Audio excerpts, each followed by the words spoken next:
lama. Kalau pakai itu kan cepet. Bapak Ada Ibu yang ini nggak dibuang-buangin? Yang masih ngobrol, mohon dimatikan dulu karena kita akan mulai. Sudah tepat jam 7:10. Ya, selamat malam Bapak Ibu dan teman-teman semuanya yang sudah bergabung di dalam Zoom kita kali ini, dan juga ada beberapa yang juga sudah melihat dari live YouTube channel saya. Saya mengucapkan terima kasih sudah bergabung. Terima kasih, selamat malam. Dan juga selamat pagi kepada Duta Besar Indonesia untuk Kanada, Bapak Abdul Qadir Jailani. Selamat pagi, Ibu Grace Bandar. Ya, pada malam hari ini dan pagi hari waktu Kanada, kita senang sekali sudah kedatangan Bapak Abdul Qadir Jailani. Kita saat ini memang lagi dalam rangka PSBB kedua nih. Lagi nggak enak sebetulnya karena tadinya sudah mulai aktif dan sekarang dikurung kembali gitu. Tapi ada blessing-nya juga bahwa kegiatan-kegiatan semacam ini masih bisa terus berlangsung. Dan sebelum kita mulai, saya mulai perbincangan saya dengan Bapak Duta Besar, kita akan mendengarkan sambutan dari Bapak Oni Bintoro yang merupakan Ketua Dewan Pengawas IABI. Silahkan Pak. Terima kasih host kita Ibu Grace Sabandar. Suara saya kedengeran, Bu? Kedengeran banget, Pak. Oke. Terima kasih Ibu Grace. Yang saya hormati His Excellency Mr. Ambassador Abdul Qadir Jailani, yang saya hormati Ibu Grace Sabandar, yang saya hormati para penanggap hari ini dan teman-teman di Zoom participant juga di YouTube Live. Assalamualaikum warahmatullahi wabarakatuh. Selamat malam dan salam sejahtera bagi kita semua. Selamat pagi di Ottawa. Pertama-tama kita pujikan puji syukur kepada Allah Subhanahu wa Ta'ala karena kita pada kesempatan ini kita berikan kesehatan dan masih bisa bertemu dalam acara yang luar biasa, yaitu berdiskusi dengan Duta Besar Indonesia di Kanada. Izinkan saya Pak Dubes untuk memperkenalkan organisasi kami. Jadi ini ada kerjasama antara Ibu Grace Sabandar dan IABI. Saya mau menceritakan tentang IABI dan hubungannya dengan teman-teman nanti. Jadi IABI ini adalah Ikatan Alumni Penerima Beasiswa Program Habibie.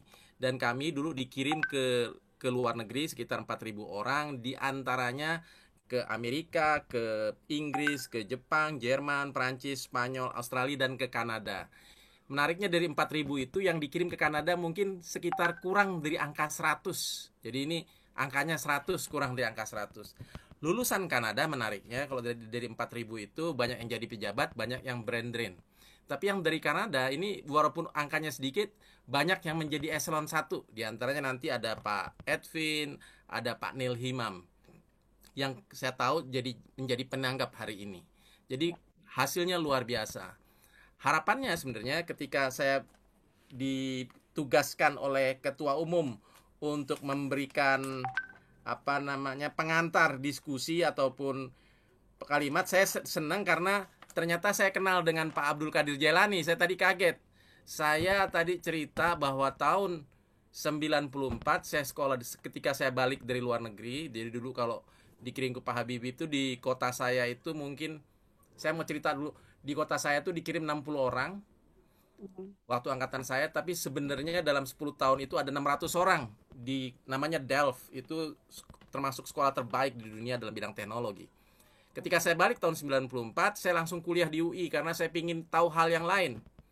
Ketika saya kuliah di UI, saya ketemu sama Pak Bung Qadir ini. Walaupun ternyata kemudian kita berpisah karena Bung Qadir ngambil bidang hukum, saya tahun 96 dikirim lagi ke luar negeri. 96-99 balik ke Indonesia, dikirim lagi ke luar negeri 2001-2003, ketemu sama Bung Qadir ketika itu masih jadi staf di Kedutaan Besar Tobias Aserland. Nah, saya mau menceritakan bahwa di kultur kami dulu mahasiswa, karena kami dikirim oleh negara, selalu dibilang bahwa oleh Pak Habibie, Anda menjadi ambasador Indonesia. Sehingga kami itu selalu dekat dengan KBRI. Jadi kalau di Tobias Aserland itu saya udah sering hampir mungkin tiap bulan kalau makan selalu ke sana. Jadi hubungan dengan para diplomat itu sangat luar biasa. Termasuk ketemu Yanti. Jadi dulu anak-anak SIN, saya ingat mungkin masih junior saya itu. Jadi tahun 94 ya. Tahun 2001-2003 saya ketemu Pak Abdul Qadir ini. Terus ketika jadi staf memang suasananya berbeda karena udah nggak sebanyak itu yang teman-teman dari program Habibie. Nah, saya juga baru tahu lagi ketika, saya ini pengurus Korpri Pak. Jadi tadi kurang lebih 1 tahun yang lalu saya harus ditugaskan oleh Korpri Pusat, jadi kepala BKN untuk, kalau saya nggak salah, pergantian atau melantik Korpri Kemlu. Jadi Korpri Kemlu yang ternyata kalau di Kemlu itu rata-rata pengurusnya adalah sekretaris dirjen kalau saya nggak salah. Dan di situ diceritakan ada diplomat muda namanya Abdul Qadir Jailani di Kanada. Saya nggak ngeh sebenarnya siapa itu ketika hari ini. Jadi saya baru ketemu 4 kali dalam hidup saya dengan Pak Abdul Qadir ini. Saya kaget-kaget ternyata yang dia maksud dengan diplomat muda yang sudah jadi dubes sejak tahun lalu adalah kawan saya dulu kuliah di kajian wilayah Amerika. Nah, menurut saya ada beberapa pesan yang menurut saya perlu disampaikan dalam saat ini. Jadi kalau IABI itu interest utamanya adalah sumber daya manusia. Jadi pendidikan, terutama pendidikan ke luar negeri.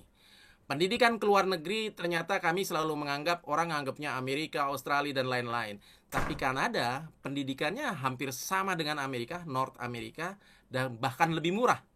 Itu menurut saya perlu di-highlight. Kehidupan pendidikan. Yang kedua memang sebagai sebuah budaya yang multirasial. Yang saya kira juga belum banyak di-highlight di negeri ini. Jadi kalau orang-orang biasanya terpukau ngelihat Trudeau. Ini sama seperti Pak Abdul Qadir. Saya ngelihat Pak Abdul Qadir, wah ini diplomat dubes ketika umurnya masih 50-an. Jadi masih 10 tahun lagi untuk jadi dubes. Wah itu luar biasa.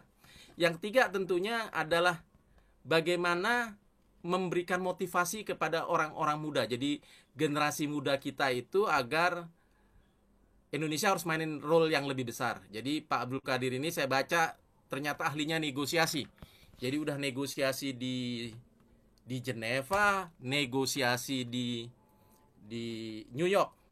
Untuk menunjukkan itu pengalaman yang sangat luar biasa dan dalam dunia negosiasi, dunia hukum, dunia diplomasi itu udah kayak cream de la cream skill, the soft skill. Untuk menunjukkan saya ingin sekali bekerja sama dengan Pak Abdul Qadir Jailani soal teaching negotiation skill. Jadi saya sebagai peneliti, pengurus Korpri di Indonesia, tapi saya juga profesi lainnya adalah pengajar dalam bidang negosiasi, Pak Excellency. Waduh, menarik sekali. Jadi saya ngajar di Sekolah Business Management ITB, topik saya dulu negosiasi. Terakhir saya ngajar di Kellogg School of Management Northwestern Deputy Chicago, topiknya juga negosiasi.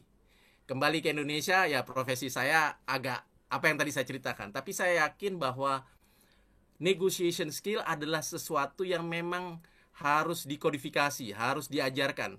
Dan saya menarik karena untuk bidang diplomasi, rupanya orang terbaik di Indonesia ternyata saya kenal. Dan mudah-mudahan bisa sharing ilmunya, atau ke depan juga, dengan acara seperti ini, dengan difasilitasi oleh Bu Grace Sabandar, memfasilitasi untuk melakukan diskusi ataupun negotiation skill yang saya yakin perlu buat orang-orang Indonesia.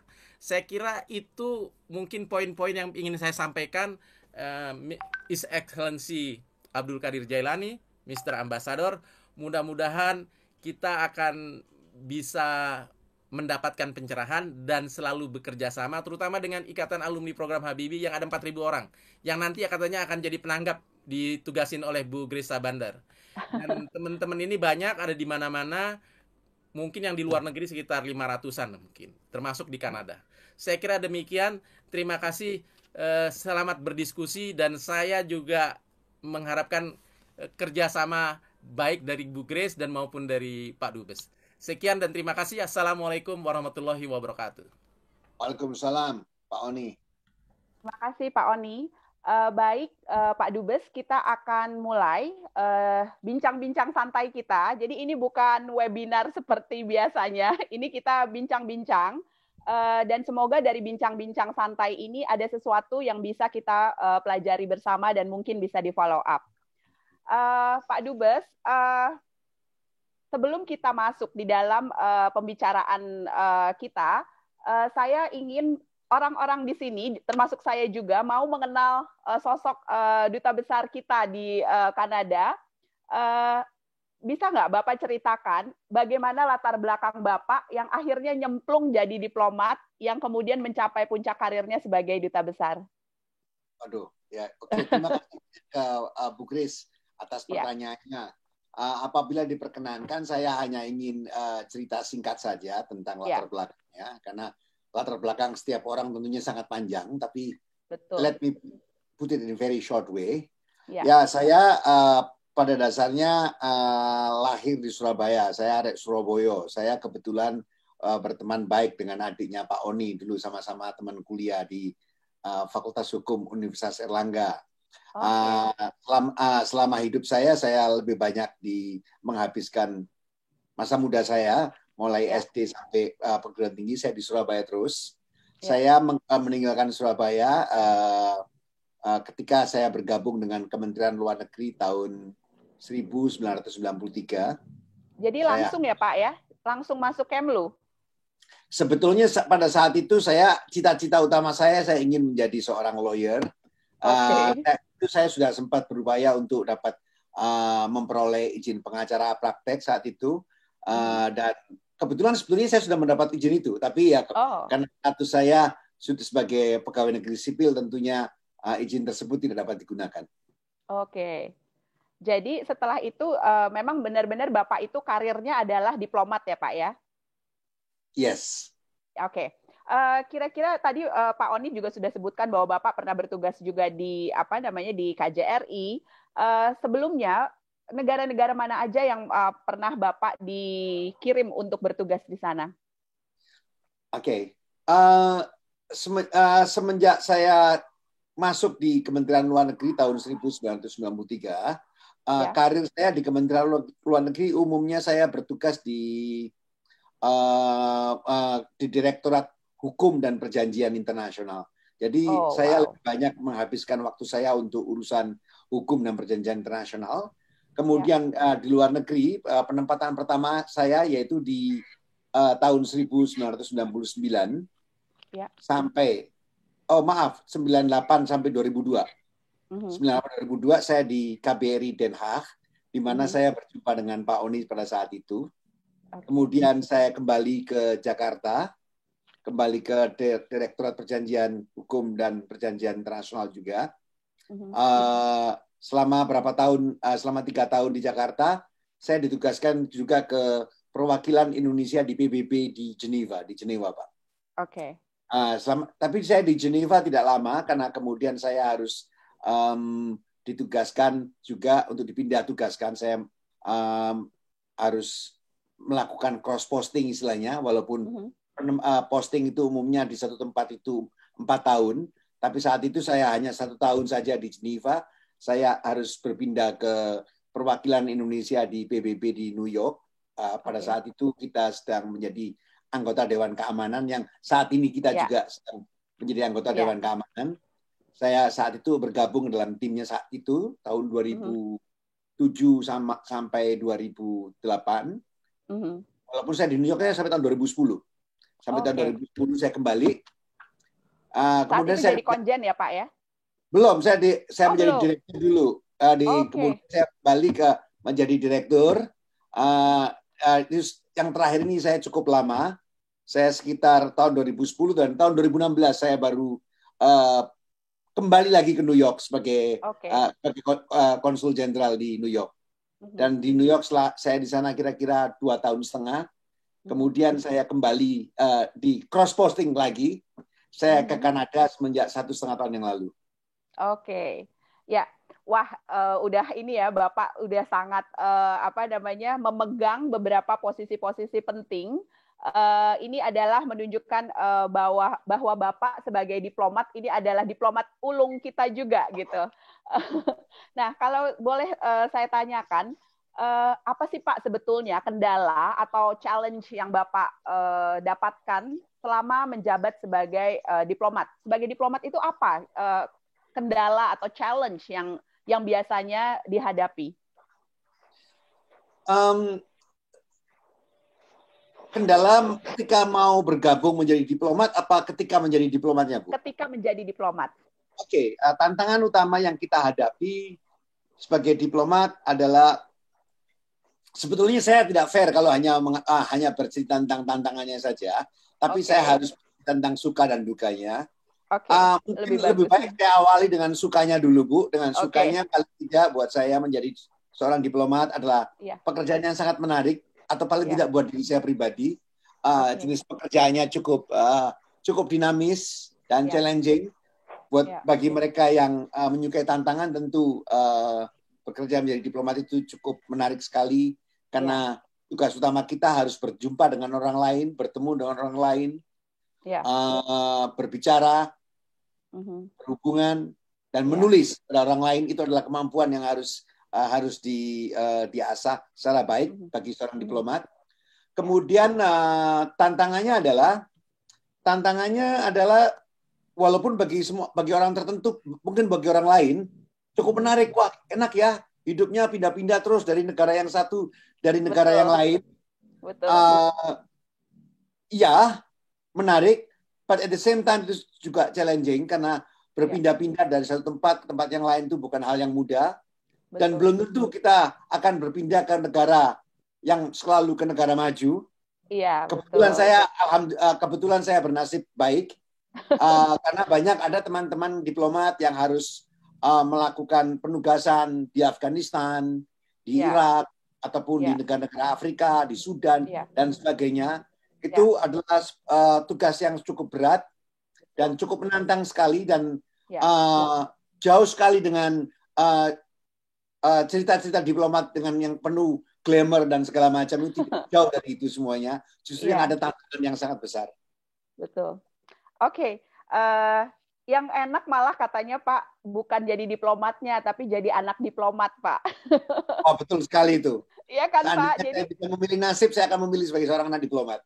Betul. Itu sama kayak Bill Gates, dia bilang bahwa saya nggak kaya, yang kaya anak saya. Kalau saya anak orang biasa, dia bilang gitu. Jadi jadi itu yang enak anak. Ya, oke, Pak. Tadi terima kasih banyak, Bapak sudah menceritakan tentang perjalanan Bapak sebagai seorang diplomat. Nggak banyak yang tahu, karena biasanya kalau kita bikin webinar atau apa gitu, biasanya langsung straight to the point, langsung ke topiknya gitu ya. Tapi Ambassador's Corner itu kita ingin juga mengenal sosok duta besarnya gitu. Baik, Pak Dubes, saya ingin menanyakan sebagai pertanyaan saya yang pertama itu adalah bagaimana hubungan Indonesia dengan Kanada, di mana kalau kita baca gitu ya, bahwa Kanada itu adalah, dan itu juga yang beberapa kali duta besarnya di sini mengatakan bahwa Kanada itu mendukung Indonesia dari mulai kelahiran Indonesia. Bagaimana Pak, Bapak menanggapi hal ini? Apakah betul seperti itu atau bagaimana? Benar sekali, Bu Grace. Memang hubungan diplomatik Indonesia dan Kanada itu telah dimulai semenjak tahun 1952. Meskipun hubungan sebenarnya itu sudah terjalin semenjak tahun 1948. Pada waktu itu kan kita Indonesia sedang berupaya melakukan perjuangan diplomasi untuk mendapat pengakuan secara internasional terhadap kemerdekaan Indonesia yang kita proklamasikan pada tanggal 17 Agustus tahun 1945. Kanada melalui seorang jenderal Andrew McNaughton yang saat itu sebagai Presiden Dewan Keamanan PBB. Kan kita tahu bahwa isu Indonesia, isu kemerdekaan Indonesia, karena para pejuang, para pendahulu kita melakukan perjuangan fisik sehingga terjadi konflik bersenjata di Indonesia, sehingga isu Indonesia dibahas di Dewan Keamanan. Pada saat itu kebetulan adalah Presiden Dewan Keamanan PBB adalah seorang Kanada, dan beliau berperan sangat aktif dan berhasil mendorong lahirnya resolusi Dewan Keamanan nomor 67 tahun 49 kalau nggak salah, yang membentuk apa yang disebut dengan UN Commission on Indonesia.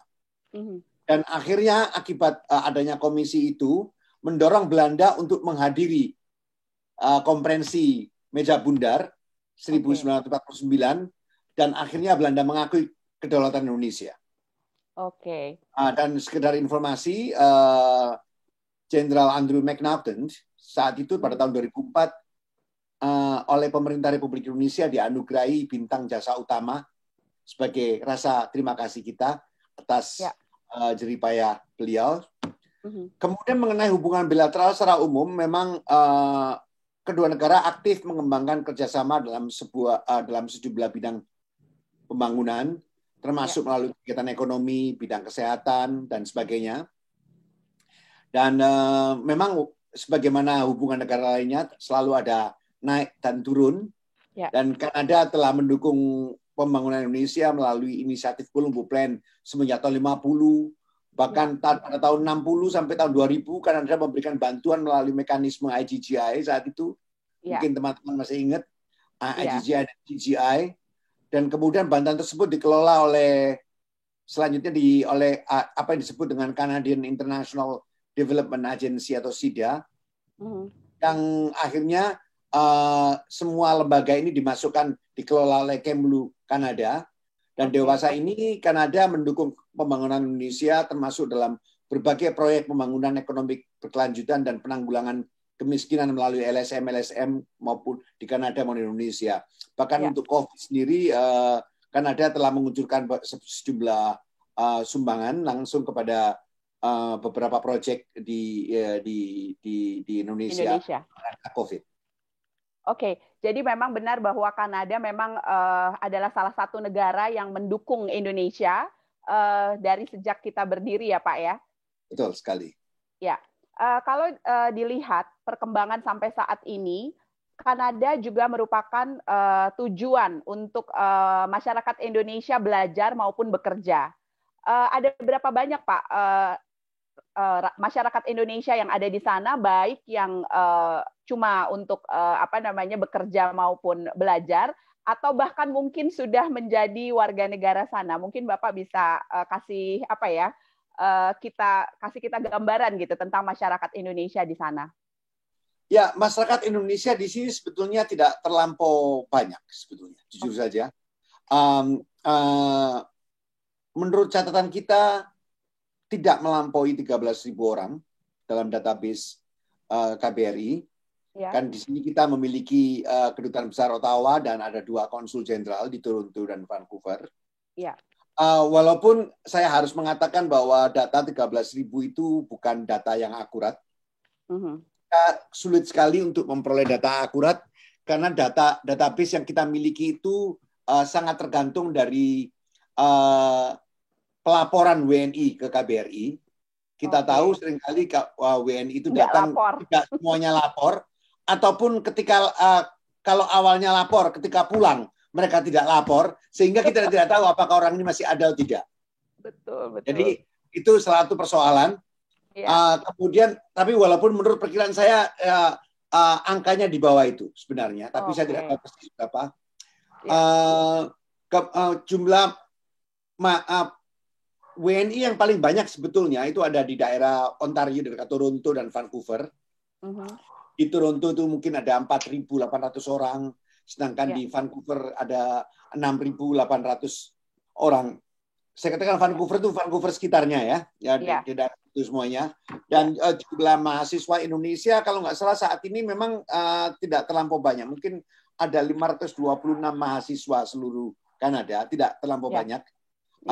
Walaupun ya sekali lagi jumlah mahasiswa itu pada umumnya terkonsentrasi di 3 kota besar, yaitu di Vancouver, Toronto, dan Montreal. Oke.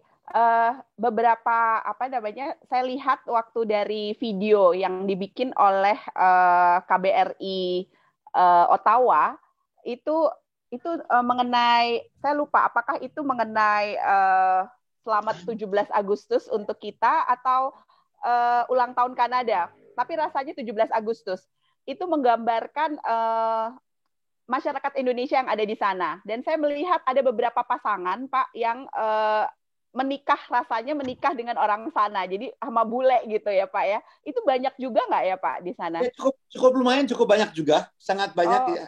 Ya bukan sangat banyak, cukup banyak. cukup sangat kelihatan sekali kita melihat banyak WNI kita yang menikah dengan orang asing, dan bukan hanya dengan orang Kanada, banyak mereka menikah dengan orang asing bukan berwarga negara Kanada dan bermacam-macam, dan ini cukup menarik sekali dan kita selalu menjalin hubungan baik dengan mereka. Ya, kita tahu bahwa Kanada itu sangat kaya terhadap multikultur gitu ya Pak ya. Jadi banyak orang dari berbagai negara yang datang ke sana. Dan juga saya membaca dan kebetulan ada teman saya juga yang adalah konsultan migrasi, itu mengatakan bahwa Kanada itu sekarang banyak membuka peluang untuk bermigrasi ke Kanada, dan persyaratannya dibandingkan negara lain untuk mendapatkan permanent residence itu cukup mudah gitu Pak. Mungkin karena luasnya Kanada yang besar dan penduduknya yang tidak terlalu banyak gitu. Nah, bagaimana tanggapan Bapak terhadap hal ini gitu? Apakah banyak sebetulnya orang Indonesia yang akhirnya bermigrasi ke sana? Ya, betul sekali. Walaupun tidak semuanya 100% seperti itu, Bu. Pertama yang harus saya tekankan, mendapatkan permanent residence di Kanada bukan mudah, tapi tidak terlampau sulit dibandingkan negara-negara lain. Ya. Tidak, terutama dengan Amerika Serikat. Ya. Jadi memang kemungkinannya lebih besar. Bahkan saya tidak tahu persis kapan, beberapa tahun yang sampai beberapa tahun terakhir itu banyak orang Indonesia mendapat permanent residence hanya berdasarkan lotre. Iya, bisa apply sendiri di Jakarta, ada program sendiri, dan banyak orang-orang Indonesia yang berimigrasi kemari asal memiliki kualifikasi tertentu. Itu yang terpenting. Dan kemudian kedua, salah satu keuntungan bagi orang asing yang bersekolah di Kanada, sehingga mahasiswa asing cukup banyak di Kanada, itu adalah ketika lulus, maka mahasiswa itu pada dasarnya by default dapat memperoleh izin kerja. Ya, bisa 2 tahun atau 3 tahun. Nah, kalau ketika mendapat izin kerja, apalagi kalau kontraknya dapat diperpanjang sampai 2-3 kali, maka kemungkinan mendapat permanent resident cukup banyak. Betul. Jadi ini memang sebetulnya Kedutaan Besar Kanada di Jakarta memang cukup aktif untuk mempromosikan bagaimana keuntungan untuk berkuliah di Kanada. Memang saya sangat sepakat tadi bahwa bersekolah di Kanada memang cukup menarik. Bahkan biaya hidupnya lebih murah dibandingkan Amerika. Biaya kuliahnya juga lebih murah. Apalagi bagi mereka yang berbahasa Prancis, karena program bahasa Prancis juga lebih murah dibandingkan yang berbahasa Inggris, karena mereka sengaja untuk mempromosikan begitu. Dan juga apakah betul bahwa startup di sana itu juga meningkat, sehingga banyak juga orang yang mengambil program itu Pak untuk apply permanent residence melalui jalur startup. Kalau saya misalnya punya ide bisnis startup atau mungkin saya punya startup itu sendiri, kemudian saya apply melalui jalur itu. Bagaimana Pak keadaan di sana? Kami memang mendengar bahwa Kanada memang memiliki startup visa program yang memberikan permanent residence kepada Kanada kepada para imigran wirausahawan yang qualified. Tujuan program ini adalah untuk mendapatkan wirausahawan inovatif bagi Kanada dan menghubungkan mereka tersebut dengan sektor bisnis Kanada. Selanjutnya mereka akan memfasilitasi pembentukan startup bisnis tersebut. Beberapa sektor yang mereka prioritaskan adalah pertanian, perawatan, kecantikan, teknologi peternakan, teknologi bangunan, kesehatan, dan termasuk juga teknologi perawatan gigi. Memang sejauh ini kami belum melihat, saya tidak tahu persis, saya pribadi paling tidak mungkin belum ada WNI yang mengajukan proses PR melalui startup visa program. Tapi mungkin saya tidak tahu persis. Tapi pengetahuan saya belum mendengar sampai saat ini.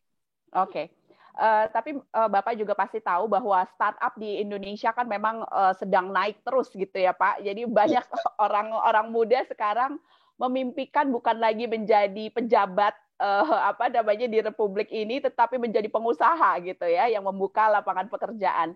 Jadi mungkin memang saya mendengar bahwa mulai ada ketertarikan untuk mengambil jalur startup ini, Pak, untuk permanent residence di Kanada begitu.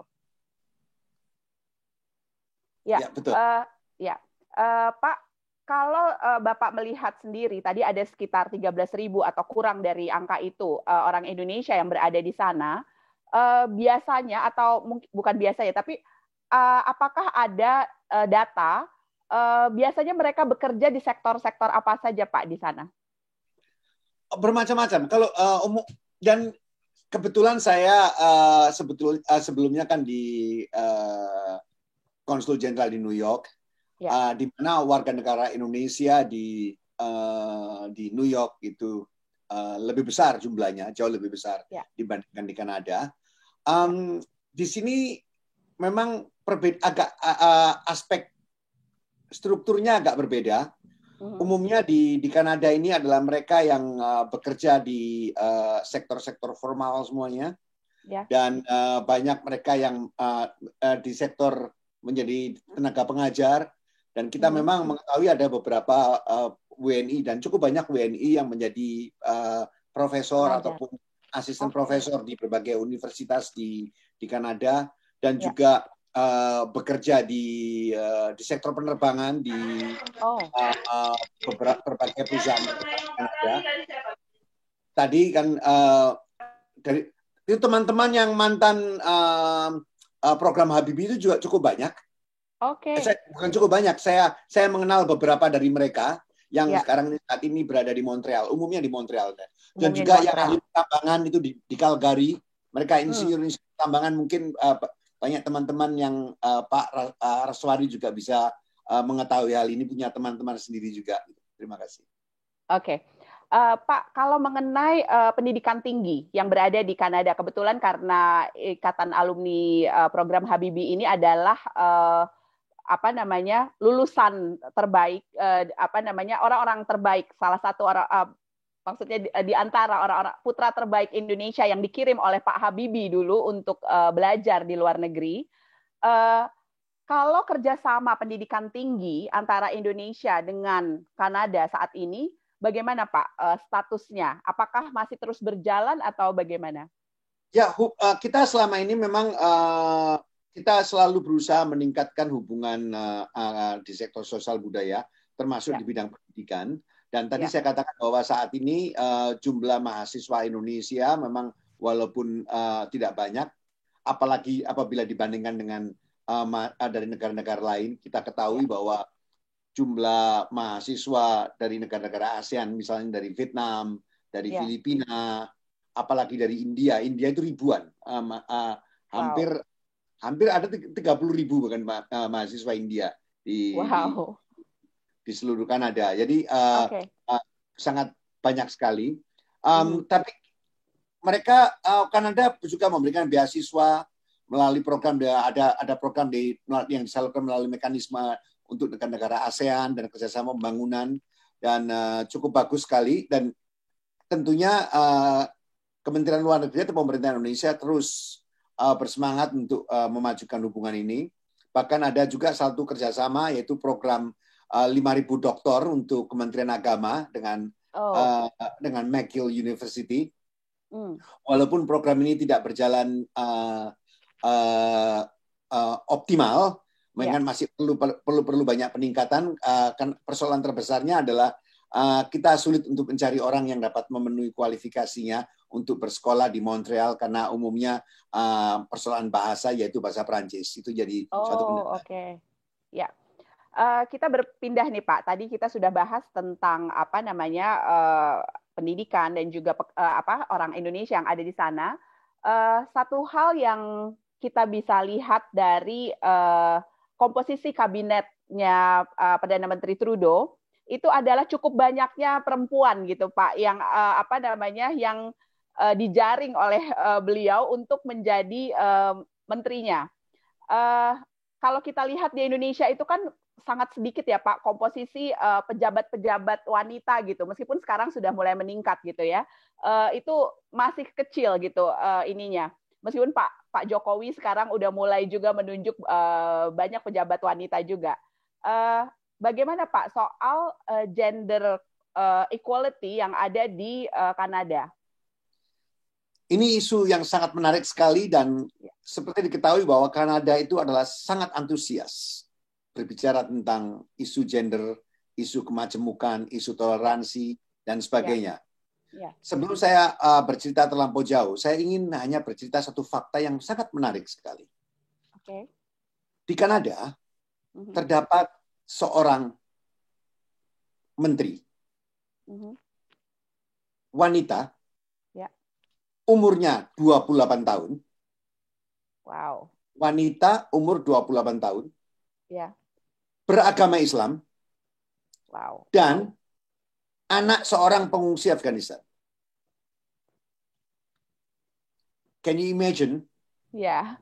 Ada orang yang sangat, ini kan semua adalah kelompok-kelompok yang di berbagai masyarakat mengalami peminggiran, tapi yang bersangkutan mendapat kesempatan yang cukup tinggi sekali. Jadi ini sesuatu yang cukup menarik sekali untuk dijadikan contoh bagi masyarakat lainnya.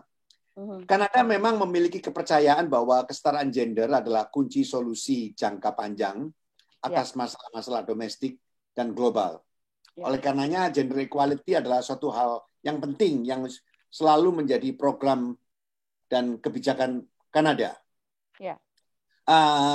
Saya ambil contoh, ketika melakukan perundingan free trade agreement, Kanada selalu memasukkan ada satu chapter khusus tentang gender equality. Bagaimana address isu gender dalam perdagangan.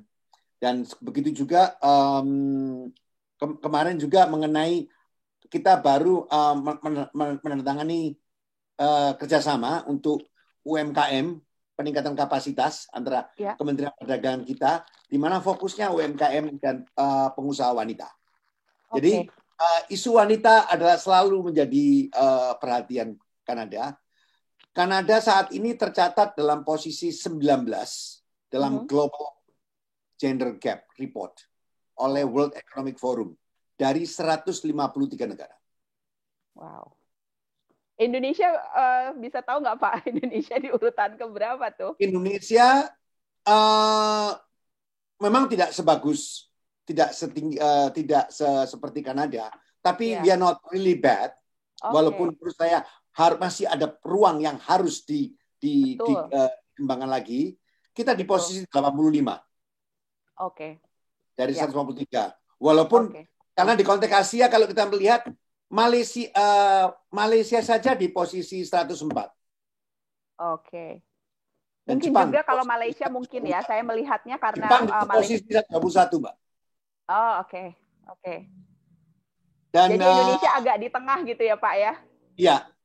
Kita contoh ya, ada faktor lain lagi secara lebih mendalam aspek jumlah perempuan dalam posisi board of directors di sektor swasta. Atau atau jabatan-jabatan eksekutif di Kanada mendapat jumlah hampir 25%. Wow. Kalau di sini mungkin masih sekitar 10%, Pak. 3,3% katanya. Wow. Ya, katanya. Lebih jadi, parah lagi. Bahkan yang menarik adalah beberapa waktu yang lalu tahun 2019 mereka itu melakukan dalam memerankan peran sebagai champion of gender equality. Pada tahun 2019, Kanada menjadi tuan rumah apa yang disebut dengan Women Deliver Conference in Vancouver. Dan juga ada juga pertemuan menteri-menteri luar negeri perempuan pada tahun 2018. Yang kebetulan Menlu Retno Marsudi juga ikut hadir. Tahun 2018 di Montreal ada pertemuan khusus Menlu wanita. Cukup banyak juga sih sekarang ya Pak ya Menlu wanita gitu. Jadi saya ikut bangga juga. Banyak sekali ya. Iya, betul. Sekedar informasi, diplomat Indonesia saat ini yang muda-muda lebih banyak diplomat wanita daripada Oh iya betul, saya dengar dari Ses Parlu bahwa apa namanya katanya sekarang anak-anak muda yang melamar menjadi diplomat itu makin banyak perempuan sebetulnya. Bukan hanya yang baru mendaftar, Bu, yang Tapi aktif. sudah ada ya? Oh oke, yang Sudah ada. sudah. Hmm. Generasi di bawah saya, kira-kira 10 tahun yang di bawah saya, itu umumnya yang muda, Wanita. 51-52% wanita, kira-kira. Wow. Wow, itu menunjukkan ini ya, apa di Kemlu itu sudah terlihat apa namanya gender equality itu sudah semakin baik gitu ya, Pak ya. Tapi Alhamdulillah. sebetulnya ya, tapi sebetulnya saya karena saya berlatar belakang swasta, itu masih jauh sih Pak untuk kita mencapai posisi puncak di apa namanya di suatu perusahaan itu memang masih susah untuk mendapatkan itu gitu ya. Dan kalaupun kita sudah di posisi puncak, gajinya beda, Pak.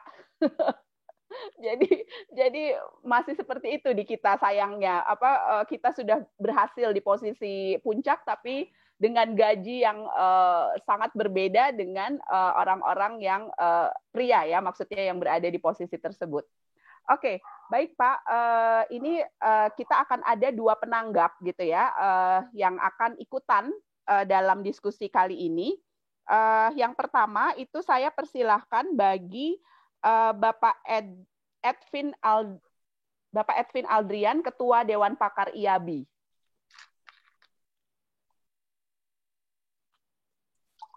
Silahkan Pak Edwin. Baik Bu, nama saya Edwin Aldrian. Ya. Jadi saya lulusan dari S1 McMaster University Hamilton, Ontario, Kanada tahun 93. Tadinya saya juga sempat sekolah di University of Manitoba. Sebelumnya juga waktu awal saya pertama kali sampai di Kanada, saya mendarat di Vancouver. Jadi sekitar 2 bulan kami di Vancouver, pindah ke Manitoba selama setahun, dan juga kami melanjutkan sekolah studi di McMaster University dan menyelesaikannya hingga tahun 93. Ya. Jadi itu pengalaman kami sebagai beasiswa dari Habibie. Saya sendiri sekarang saat ini lebih banyak bekerja sebagai diplomat masalah perubahan iklim. Okay. Jadi saat ini saya sedang bertugas di IPCC. IPCC adalah Intergovernmental Panel on Climate Change yang berpusat di Jenewa. Saya sendiri sudah bersidang di Jenewa, dalam catatan saya sekitar 28 kali saya berangkat ke Jenewa dan sudah menyuarakan kepentingan Indonesia dalam hal negosiasi perubahan iklim dalam berbagai kesempatan. Selain di IPCC, saya juga banyak aktif di World Meteorological Organization berkantor di Jenewa pula, dan juga kegiatan-kegiatan lain yang berhubungan dengan perubahan iklim. Jadi mungkin itu saja gambaran dari saya tadi, bahwa waktu saya berangkat dulu ada sekitar 10 orang sebenarnya yang dikirim oleh Habibie, dan sisanya hanya 2 orang yang tetap menjadi PNS. Salah satunya ada saya dan satu lagi di Parekraf di Parekraf, Kementerian Parekraf. Beliau sudah kemarin baru diangkat jadi deputi dan tinggal saya sekarang. Jadi mayoritas kami adalah swasta, dan setahu saya dari 10 orang angkatan saya itu 2 orang masih tertinggal di Kanada, masih menetap di Kanada, dan saya juga berhubungan baik sama mereka. Salah satunya adalah yang tinggal sekarang di Toronto, di industri di Kanada, dan satu lagi sebagai profesor di Alberta. Kalau nggak salah dia di bukan Calgary tapi Edmonton. Dia menjadi profesor di sana, dan satu lagi yang tadi di Toronto. Lulusan lain juga ada juga yang sekarang tinggal di Swiss, di Lausanne. Semuanya masih berhubungan baik sama saya juga. Jadi saya tidak tahu kalau angkatan di bawah saya, tapi sebagian besar ada yang demikianlah nasib kami sebagai alumni Kanada itu sendiri. Nah, saya nggak tahu berapa menit saya dikasih bicara ini, tapi menurut saya itu Kanada sendiri sangat sebagai negara asing yang ketiga bagi saya, yang kedua maksud saya, setelah dari Indonesia saya mampir sebentar ke Amerika dan tinggal di Kanada. Tetapi Kanada sendiri saya juga sudah menelusuri dari ini ada yang masuk nih. Nah, oke. Oh ya, ada yang lewat, barusan ada yang lewat. Ada yang lewat. Ya. Nah, menariknya saya Kanada sendiri saya sudah dari pantai di Pasifik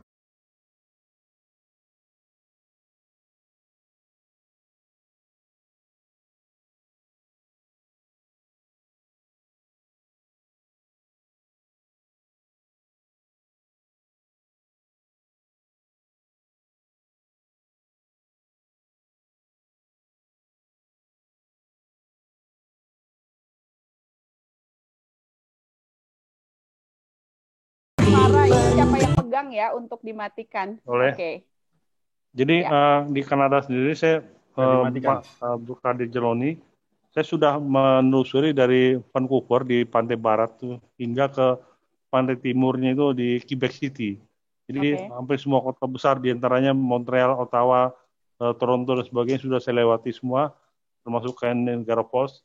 Jadi memang kalau bisa dikatakan adalah negara pertama yang saya dari ujung ke ujung yang sudah saya kelilingi saat hidup saya waktu kecil waktu itu.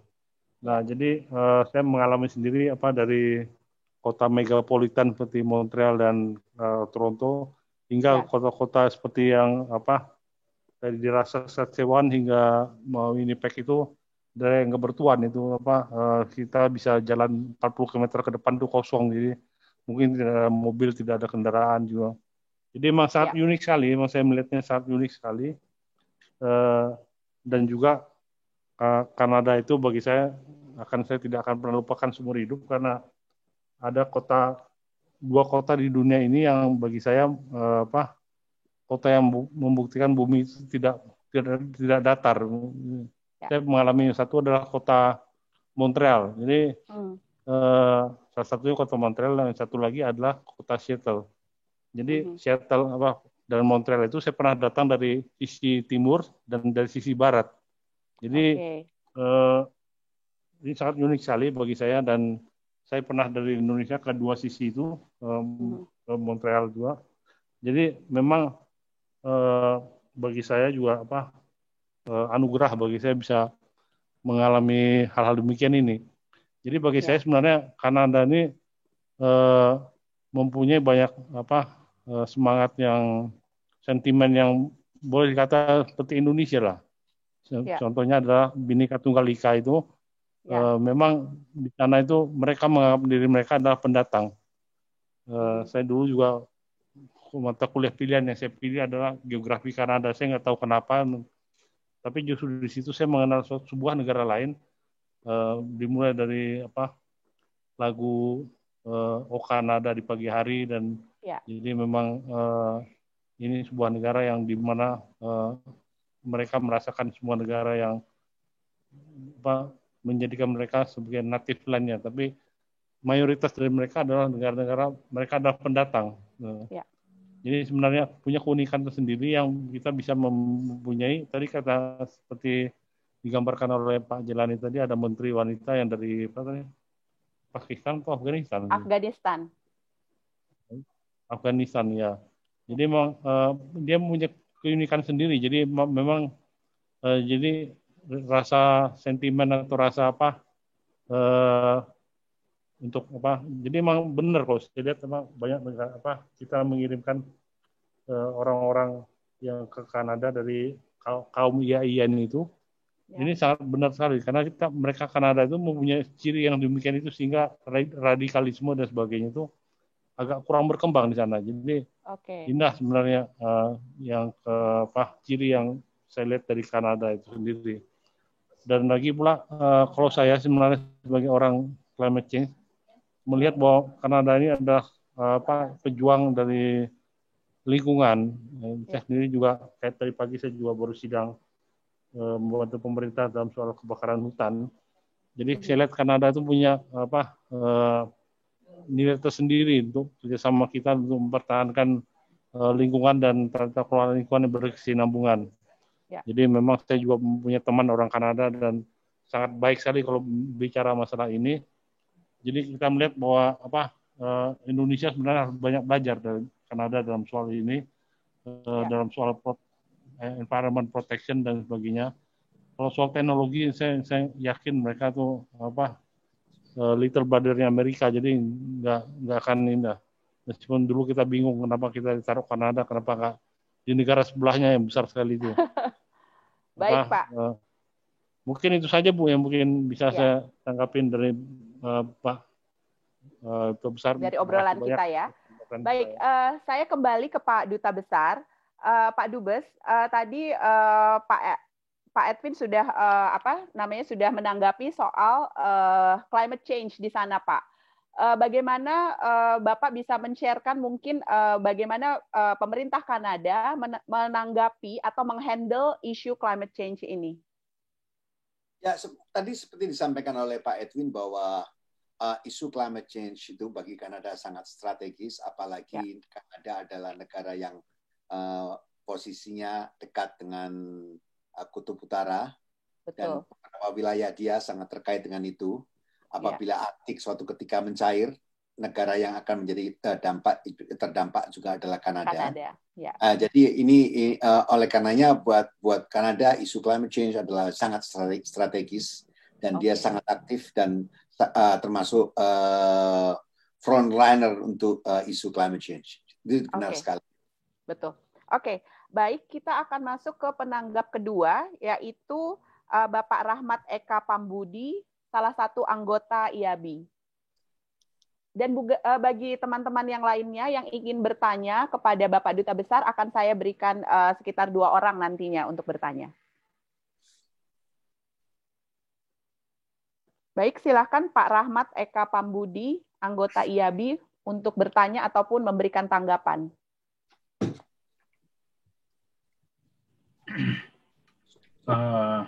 Selamat malam, Assalamualaikum warahmatullahi wabarakatuh.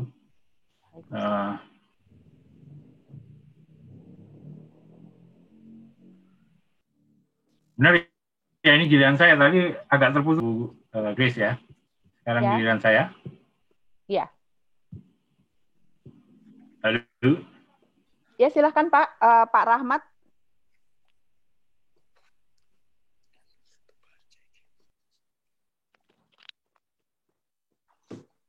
Silahkan Pak Rahmat. Halo? Iya, silahkan Pak. Bapak silahkan bertanya saja atau memberikan tanggapan, silahkan. Ya, terima kasih Bu.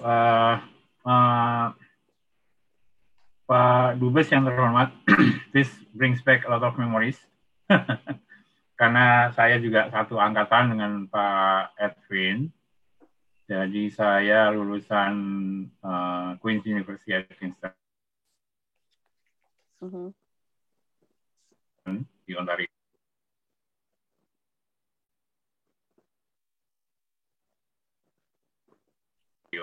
Tahun 93 juga, dan itu teman di angkatan di bawah kita yang menjadi mungkin salah satu programmer.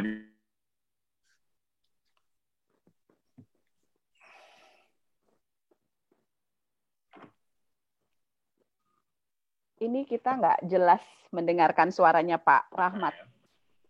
Ya. Ada beberapa pertanyaan ya, artinya menanggapi tadi paparan Pak Dubes yang terhormat. Jadi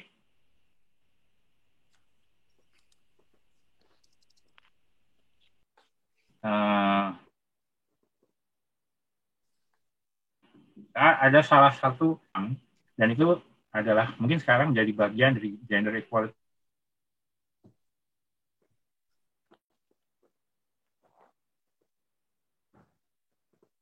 Ini kita nggak mendengar dengan baik ya, karena putus-putus, Pak.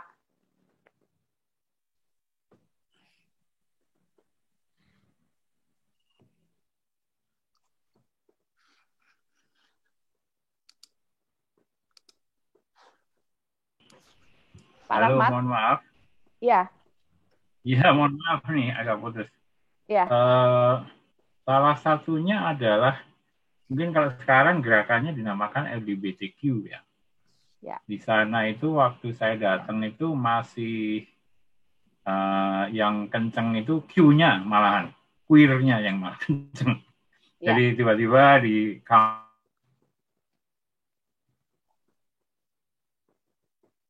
kampus itu ada demo tentang queer. Queer apa sih ya?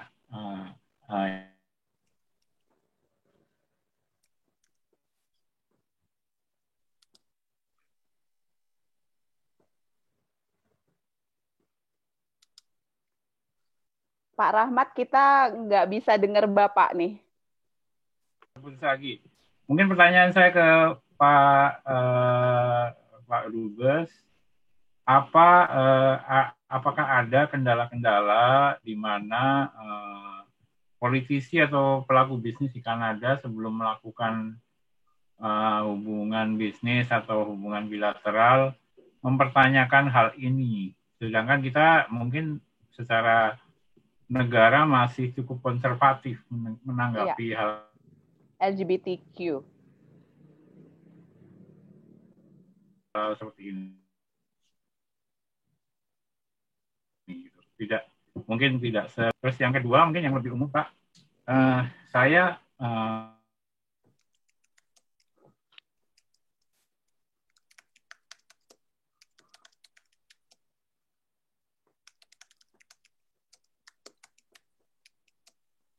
ini Pak Rahmat agak. Yang kedua apa, Pak? Iya, maaf. Ya, enggak, pertanyaan kedua mungkin nanti silakan dilanjut yang lain dulu. Kalau yang pertama, pertanyaan kedua karena saya cukup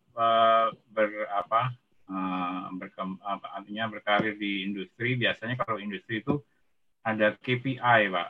KPI. Nah, pertanyaan saya simpel aja. Sebagai dubes, KPI-nya apa saja sih, Pak?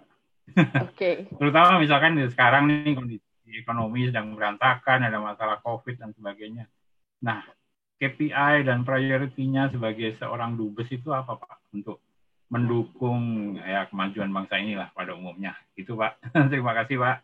Mungkin monggo silakan dilanjut yang lain karena mungkin keputusan komunikasi saya agak terputus. Itu, Pak. Dua pertanyaan itu dulu, Pak. Baik, Pak Dubes, mungkin bisa ditanggapi soal isu LGBTQ dan juga tentang KPI-nya Dubes apa? Baik, Pak. Terima kasih. Terima kasih. Pertama, saya ingin menanggapi mengenai persoalan LGBTQ yang disamakan.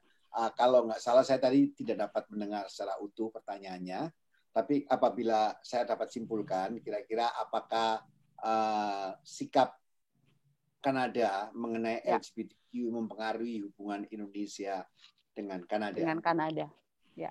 Memang isu LGBT itu bagi Kanada dianggap persoalan human rights, itu penghormatan rights, itu merupakan hak individu dan sebagainya. Dan posisi masyarakat dan pemerintah Kanada juga sangat jelas. Di sini memang mereka sangat terbuka dengan isu hal itu yang berbeda dengan banyak negara lainnya. Walaupun demikian, untuk hubungan antar negara maupun hubungan antara swasta, saya tidak melihat hal ini mempengaruhi secara signifikan, walaupun memang ada beberapa orang, beberapa individu, beberapa organisasi kemasyarakatan itu menyampaikan surat ataupun menghubungi kami, mereka menyampaikan keprihatinannya tentang isu-isu LGBT. Jadi memang ada dinamika, namun demikian saya tidak melihatnya itu menjadi suatu penghalang besar buat Indonesia dan Kanada untuk melakukan atau meningkatkan hubungannya baik di tingkat antar kedua pemerintah maupun kedua masyarakat. Jadi saya masih melihat peluang yang cukup besar. Okay. Kemudian pertanyaan kedua mengenai KPI seorang duta besar. Wah, ini isunya ini persoalan yang sangat harus kita lakukan setiap tahun yang kita yang kita harus selesaikan. Jadi isu KPI ini memang dari aspek manajemen aparatur negara merupakan hal yang penting sekali.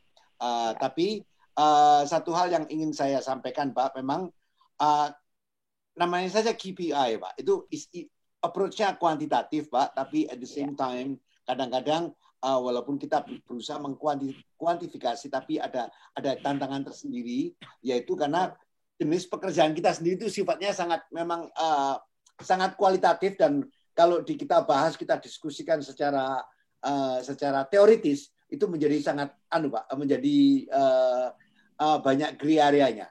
Namun demikian yang pasti kalau untuk for the purpose of menjawab pertanyaan Bapak, yang pasti kita melihat bagaimana kita KPI itu kita melihat di bidang politik, bagaimana level hubungan kita, berapa kali pertemuan, berapa kesepakatan yang kita dapat kita selesaikan, kemudian di bidang ekonomi, bagaimana angka perdagangan, intensivitas hubungan dagang kedua negara, itu yang kita hitung, Pak. Dan begitu juga awalnya untuk hubungan di sosial budaya, itu khususnya pariwisata, Pak. Terima kasih.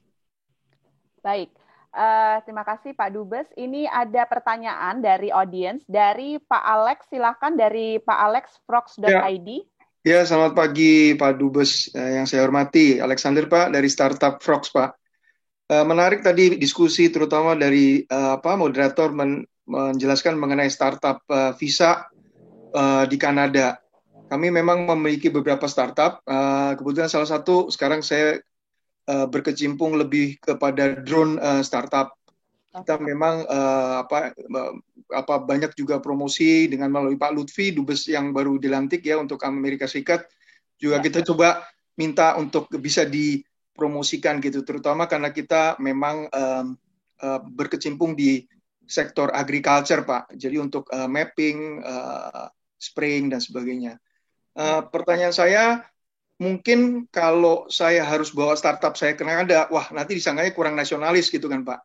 Nah, bagaimana kalau mungkin bisa dibuatkan suatu webinar atau suatu inisiatif lah, yaitu mengundang investor-investor Kanada Pak, karena kebetulan kalau dari Kanada, saya kebetulan banyak base di Eropa.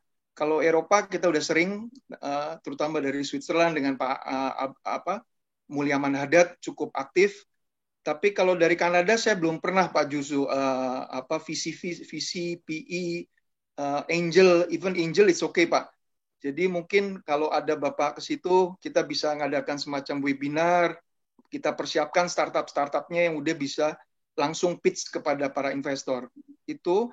Yang kedua, saya bertanya karena tadi Pak Oni juga membahas mengenai keahlian Bapak di bidang negosiasi, ini agak sedikit di luar, ini itu kebetulan curiosity aja Pak. Walaupun curiosity can kill the cat, tapi bahwa masalah kalau di Eropa yang ramai adalah masalah selalu palm oil, Pak.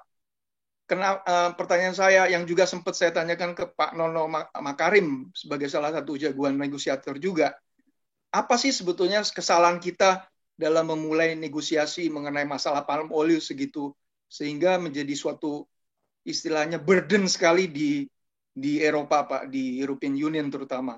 Terima kasih, Pak. Ya, baik, Pak Dubes akan menanggapi dulu soal startup, dan kemudian yang kedua adalah soal isu palm oil. Oke, terima kasih banyak. Pertama mengenai isu startup, saya rasa ide Pak Alexander ini cukup menarik sekali. Kami catat dengan cermat Pak, ide Bapak. Saya rasa ini kalau gini aja langsung Pak. Kalau Bapak nanti berkenan, nanti mungkin rekan saya Pak Iwan akan menghubungi Bapak. Mungkin silakan Pak. Bu Grace bisa kontak lagi. Yeah. I think kita langsung aja Pak. Mungkin kita melihat apa yang dapat kita lakukan langsung nanti Pak. Tapi saya melihat apa yang Bapak saya sampaikan tadi itu, saya tidak tahu persis apa yang dapat kita secara konkretnya kita lakukan segera. Tapi I think we need to talk the detail untuk itu Pak. Mungkin kalau karena kami sangat tertarik sekali Pak. Bagaimana menindaklanjuti apa yang Bapak sampaikan tadi itu. I don't know what we can do, but I think we are really willing to do something, Pak. Itu yang pertama, Pak. Untuk mungkin nanti Pak Iwan, Pak akan melalui Bu Kris mungkin bisa share your details, Pak. Kemudian mengenai palm oil, ya memang di sini isu palm oil di Kanada tidak terlampau menonjol, walaupun juga di mana-mana isu palm oil itu sangat menarik. Tapi satu hal begini Pak yang perlu digarisbawahi bahwa isu palm oil ini tidak purely masalah environment dan sebagainya, tapi ada isu persaingan perdagangan. Jadi ini yang harus kita cermati, bahwa persoalannya itu jadi bukan persoalan pada negosiasinya, bukan persoalan palm oil muncul karena masalah negosiasi, karena memang ada persoalannya di lapangan, di nature-nya ada persaingan, di mana Eropa cenderung protektif terhadap produk-produk palm oil kita, dan di lain bagaimana. Oleh karenanya kita sekarang berusaha menyelesaikan persoalan ini melalui perundingan. Perundingan itu adalah mekanisme kita untuk menyelesaikan dan bagaimana mencari solusi mengenai palm oil. Terima kasih. Baik, terima kasih Pak. Kemudian yang berikutnya adalah pertanyaan dari Ibu Georgina Mike. Ya, oke. Tadi saya menanggapin ini pertanyaan pernyataan dari Ibu Grace ya. Itu saya yang memasarkan permanent resident Kanada, terutama startup visa itu saya.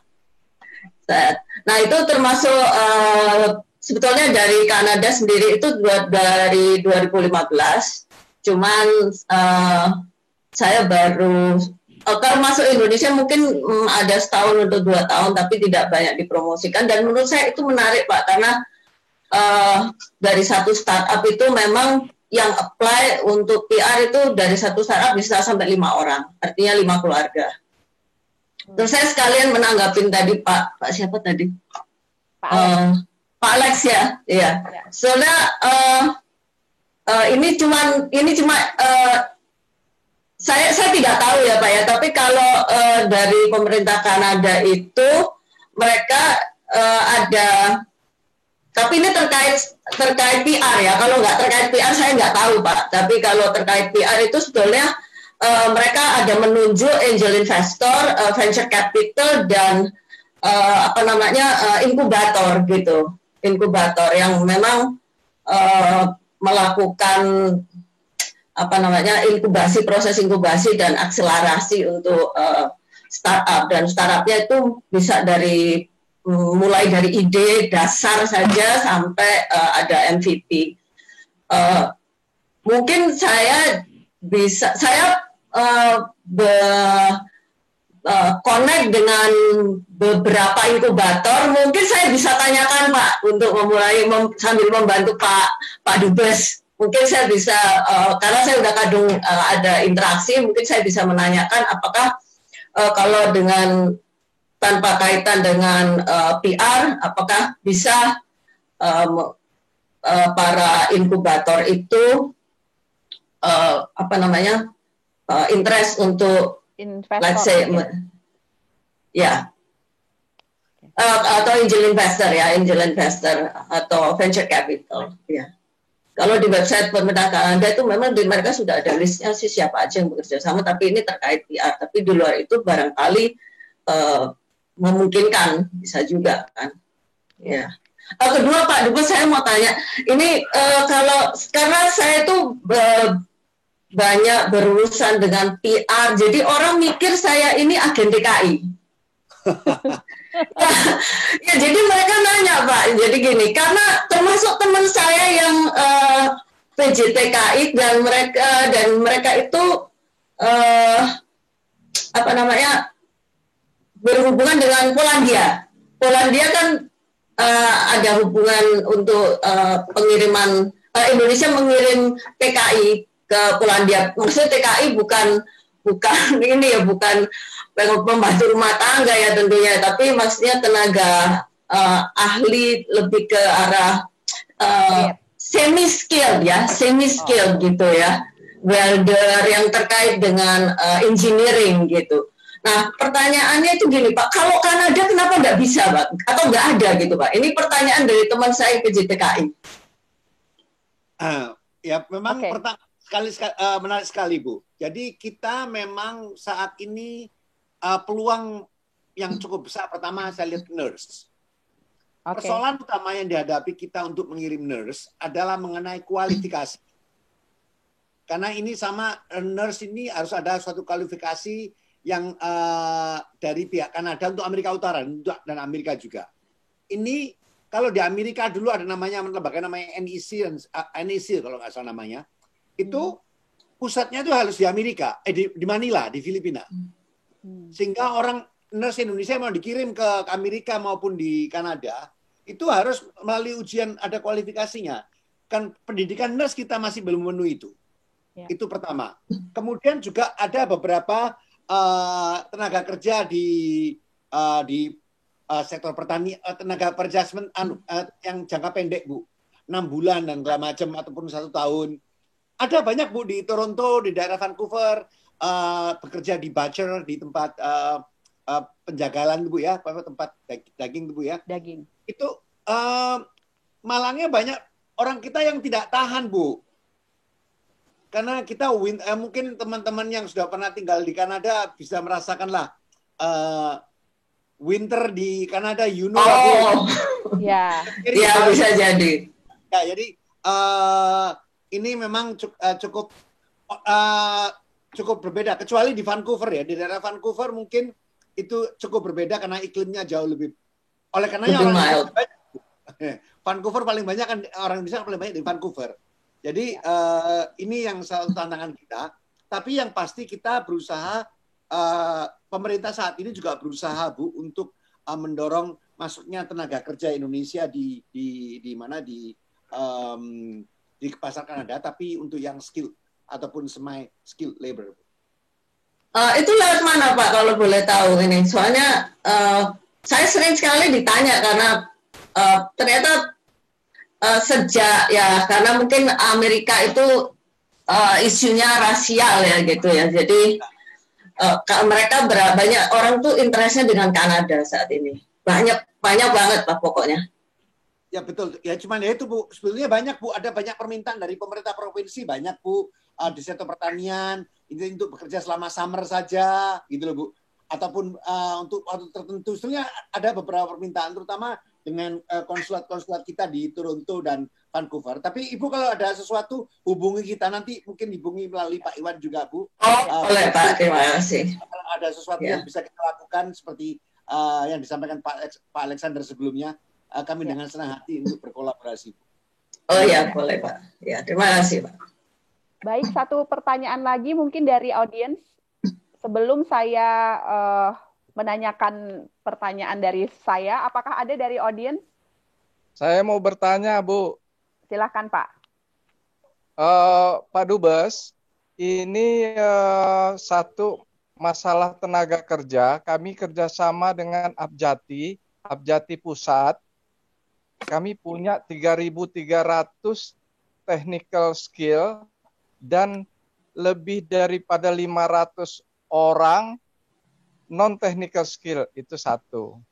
Yang kedua, apabila investor Kanada ingin invest di Indonesia, kami akan carikan investor partnernya karena kami punya associated company group. Bisa dilihat di website kami, itu tokoh-tokoh nasional ada di situ banyak sekali. Terima kasih, Pak. Juga pengusaha-pengusaha. Terus yang ketiga, kami mengharap dari Kanada datang ke Indonesia di bulan Maret, tanggal 18 sampai 20 Maret 2021, karena kami menyelenggarakan, Persatuan Insinyur Profesional Indonesia menyelenggarakan exhibition dan conference serta seminar untuk oil, gas, dan LNG serta metal, Pak Dubes.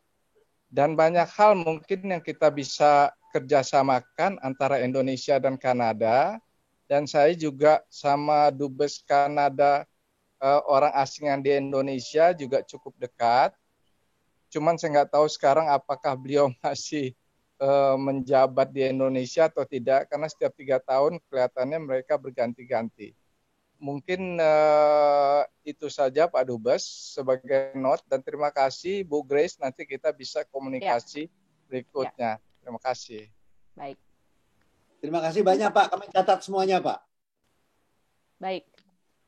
Oke.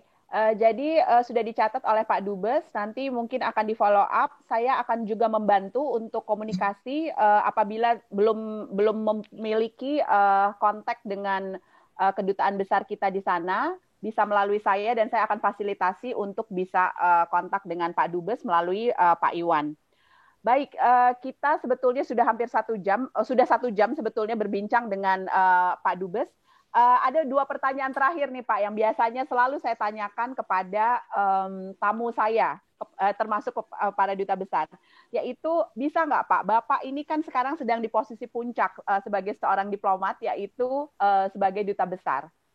Apakah Bapak bisa share kira-kira rutinitas atau positive habit apa yang Bapak miliki sehingga Bapak bisa menjadi the best version of you? Aduh, repot sekali, Bu. Ya. Apa sih, Pak, yang... saya tidak bisa menjawab secara spesifik apa yang menjadikan saya seperti ini. To be frank, I don't know, Bu. I don't know. Ini saya rasa menurut saya mungkin setiap orang juga pasti memiliki kesan yang sama, bahwa ini bagian dari misteri kehidupan itu, Bu. Yeah. Tapi anyway, saya menjawab pertanyaan Ibu, apa itu kebiasaan saya setiap hari. Memang kalau saya di kehidupan saya di Ottawa, terutama dalam waktu 6 bulan terakhir ini, sangat monoton, Bu. Karena COVID ya, Pak ya? Iya, karena pertama 3 bulan pertama totally saya hanya di rumah saja, mulai bulan Maret sampai bulan Juli.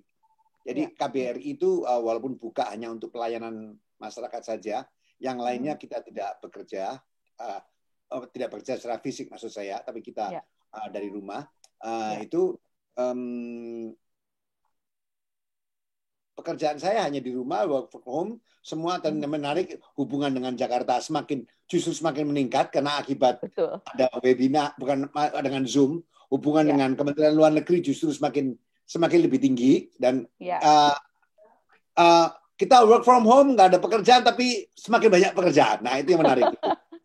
Kemudian sehari-harinya kalau di waktu luang saya lebih banyak menghabiskan waktu untuk berolahraga, terutama bersepeda, karena kita untuk pergi kemana-mana, saya tidak bisa pergi kemana-mana juga, jadi hanya bersepeda di sekitar Ottawa, dan kemudian juga sambil hanya membaca saja hobi saya sehari-hari. Sebelum COVID juga di Kanada ini, sebetulnya Kanada ini adalah, mungkin teman-teman yang sudah pernah tinggal di Kanada pasti sudah mengerti, kan orang Kanada itu ada orang outdoor people, orang yang suka selalu kegiatan di luar, berbagai kegiatan di luar itu selalu terjadi di sini. Jadi apabila kita melakukan kegiatan outdoor itu ada yang paling menarik sekali di Kanada. Saya rasa itu dulu. Apalagi Bapak juga ini ya, senang motret ya Pak ya, senang foto. Ya, betul sekali ya. Iya, karena dari sosial medianya Pak Dubes, saya bisa melihat karya-karyanya Bapak, fotografinya keren-keren banget gitu. Baik Pak, tadi Bapak juga menyinggung bahwa ada satu kebiasaan baik yang Bapak lakukan adalah membaca. Apakah ini karena IABI kebanyakan adalah ilmuwan, semuanya pada suka membaca? Mungkin Bapak bisa share 2-3 buku atau 1-2 buku yang mungkin bisa Bapak share, apa yang favorit yang Bapak baca. Sudah barang tentu pasti banyak, terlalu luas gitu untuk ditanya untuk dijawab, tapi mungkin Bapak bisa share 1-2 buku. Oke. Karena yang hadir banyak ilmuwan atau engineering semua. Ya mungkin ada satu buku yang sangat menarik buat saya. Buku ini sempat bestseller pada tahun 2007 atau 2008. Judul bukunya Black Swan oleh Nicholas Taleb. Itu tentang the improbable. Ini buku tentang bagaimana kita berpikir, bagaimana manusia mengambil keputusan, di mana kita harus mampu memprediksi sesuatu yang tidak mungkin menjadi sesuatu yang terjadi. Ya, banyak hal sekali. Itu yang pertama. Kemudian kalau yang buku yang cukup populer saat ini, juga favorit saya,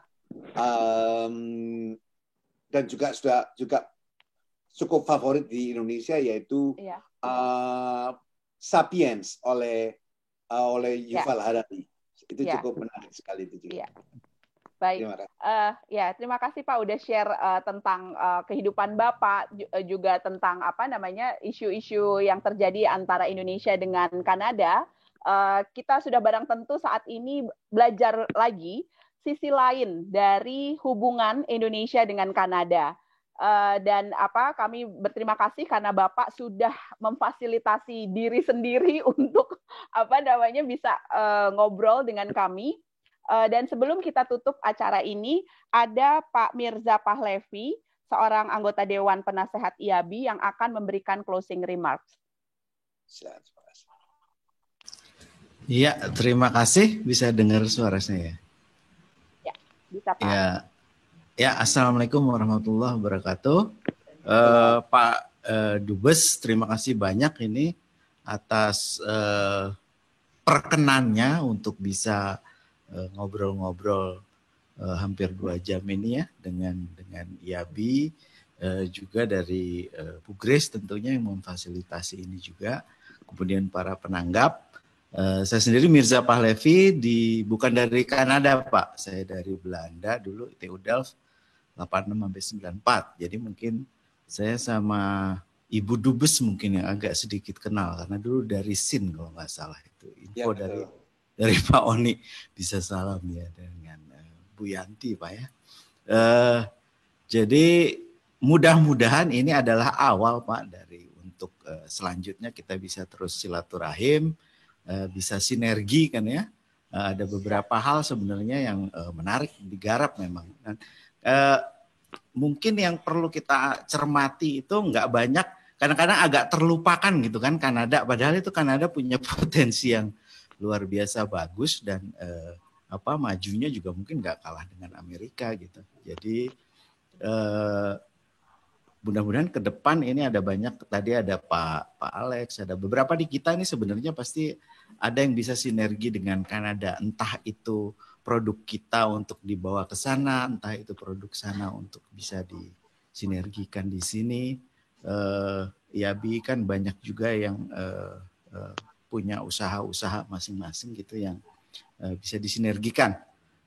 Jadi sekali lagi terima kasih banyak ini dari atas nama IABI. Mohon maaf juga Pak Ketumnya ini lagi berhalangan. Mudah-mudahan perbincangan kita malam ini berguna lah buat bangsa terutama ya. Waduh, kayaknya ngomongnya besar sekali, tapi itu cita-cita Pak Habibie. Motivasinya selalu itu sih IABI ya, bagaimana kemandirian bangsa ini bisa ditingkatkan lagi dengan sinergi seperti ini khususnya ya. Ada yang IABI ini sekarang cukup unik karena itu dia ikatan alumni yang juga networknya mendunia. Di sini juga ada di pemerintahan, ada di swasta, ada di lembaga-lembaga seperti bukan LSM ya, tapi lebih ke lembaga-lembaga dengan topik-topik tertentu gitu. Menarik sekali tadi background-nya juga Pak Dubes ini ya cukup kaya. Jadi sekali lagi terima kasih banyak. Mudah-mudahan bisa terus sinergi ke depan, baik melalui Pak Grace atau Pak Iwan tadi yang sudah dapat juga emailnya.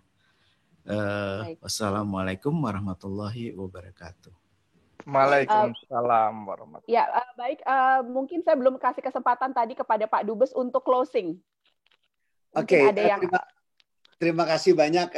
Mungkin tidak banyak yang bisa saya sampaikan untuk bagian closing, tapi yang pasti saya perkenankan saya ucapkan terima kasih atas undangannya. Saya sangat senang sekali bisa berjumpa dengan teman-teman lama dan juga dapat mendapat teman baru juga di forum ini. Saya harapkan semua yang sudah kita bicarakan tadi itu dapat bermanfaat, terutama untuk kehidupan bangsa kita, terutama dalam era COVID ini. Dan semoga tali silaturahmi di antara kita dapat terjalin terus. Terima kasih. Assalamualaikum warahmatullahi wabarakatuh. Terima kasih. Pak Mirza ini mau menyampaikan lagu nih Pak buat Bapak Dubes. Wah, ini tadi saya coba ya. Ngamen ini. Silakan. Pak Dubes berasal dari Surabaya, Pak Dubes ya. Betul sekali. Surabayanya di mana, Bang? Wah, saya di Ampel, Pak. Wah, mertua saya di Ampel juga. Oh, di mana Ampelnya, Pak? Iya. Di depan rumah sakit Al-Irsyad. Sebenarnya nggak terlalu nyiapin, ini mungkin Pak Ketumnya ya, karena biasanya kalau saya bicara itu ada. Di depan persis rumah sakit Al-Irsyad. Oke.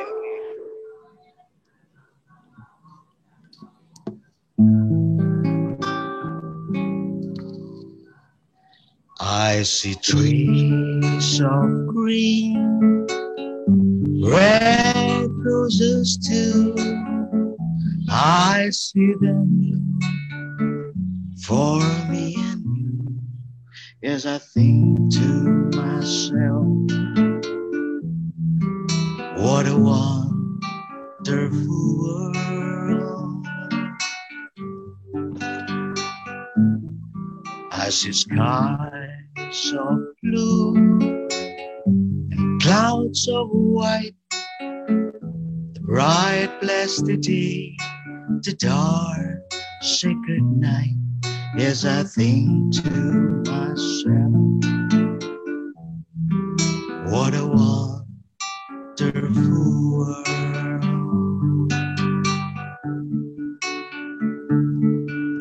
The colors of the rainbow, so pretty in the sky, are also on the faces of people going by.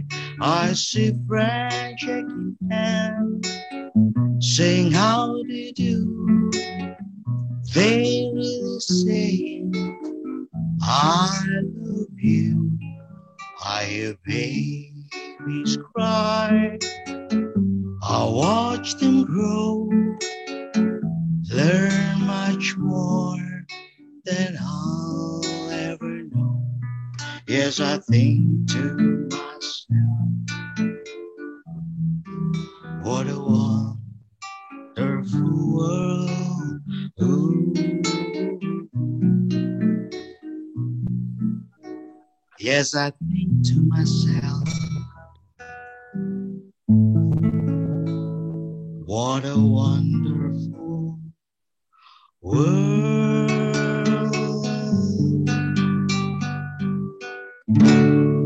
Terima kasih. Walaupun COVID kita tetap optimis, Pak. Iya, baik, terima kasih Bapak, Ibu, dan teman-teman semuanya yang sudah bergabung pada malam hari ini. Terutama terima kasih yang sebesar-besarnya untuk Bapak Duta Besar Abdul Qadir Jailani yang sudah ngobrol-ngobrol dengan kita semua di sini. Terima kasih atas nama Ambassador and CEO Club dan Ikatan Alumni Program Habibie. Kami mengucapkan terima kasih. Selamat malam untuk seluruh teman-teman yang ada di sini dan selamat siang untuk Bapak Dubes dan selamat melakukan tugas dan aktivitasnya. Terima kasih, Pak. Terima kasih. Terima kasih, Pak. Terima kasih semuanya. Terima kasih, Pak Dubes.